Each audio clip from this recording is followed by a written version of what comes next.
rising heat from multiple fires caused by both the heat flash and the blast wave is sucking in ground-level winds at speeds exceeding 100 miles an hour.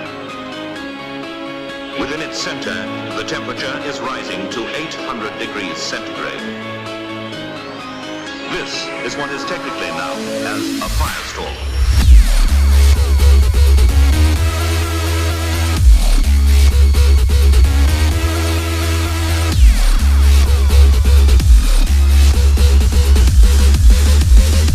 This is a firestorm.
flash. Blast wave.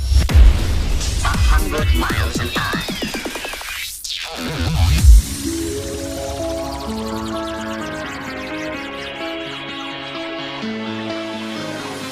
Within its center, the temperature is rising to 800 degrees centigrade.